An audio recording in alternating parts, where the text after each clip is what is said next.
UK IGF, we just hear, the idea of a national platform, but actually, although it is a national platform, it plugs into a global platform. There are many other IGFs happening all over the world, and there's a global one that is hosted by a UN country every year to discuss digital tech issues, and digital tech impacts all of us.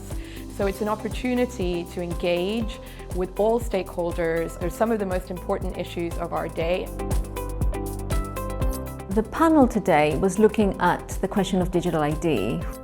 It's obviously quite a divisive topic, with some people very keen on digital ID and others are more skeptical. We were looking at what would be important principles or values that should underpin such a system.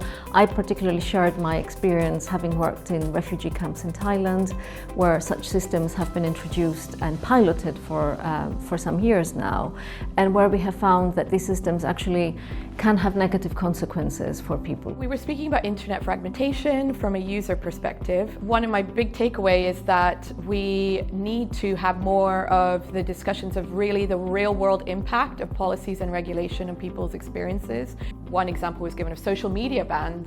Bring the real life experiences to spaces like the IGF, but also to policymakers so that they understand the impact of the decisions that they make. So the workshop was titled The Ethics of AI, and it was all about the ethical considerations behind some of the key drivers that will be impacting the future for all of us. So education, finance, labour, child safety. How do we navigate ethical considerations, and how do we come to a consensus when some of these issues are local, national, international, some are owned by companies, some are within open source or closed source models? How do you tease out these ethical considerations?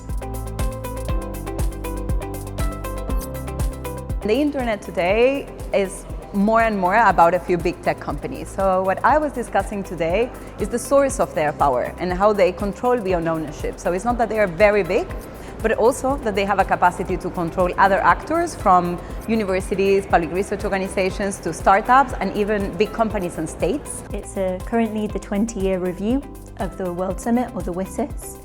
Now, this could be a relatively dry topic at the UK IGF. However, it's in fact incredibly illustrative of all of the things that we've come here to discuss.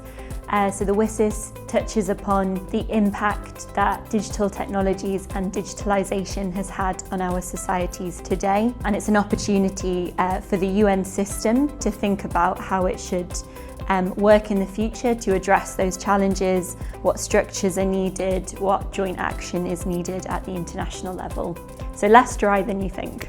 Well, we had a really expert panel today. We had 3 really experienced practitioners on children's rights in the digital world. There's a huge debate going on in the world around whether we include or exclude young people from social media, all this happening in Australia. And actually what often happens is that safety overtakes children's rights. And what we were trying to do in the conversation today was to talk about children's rights first, and also ensuring that children's voices are heard in the processes around designing technology and digital spaces.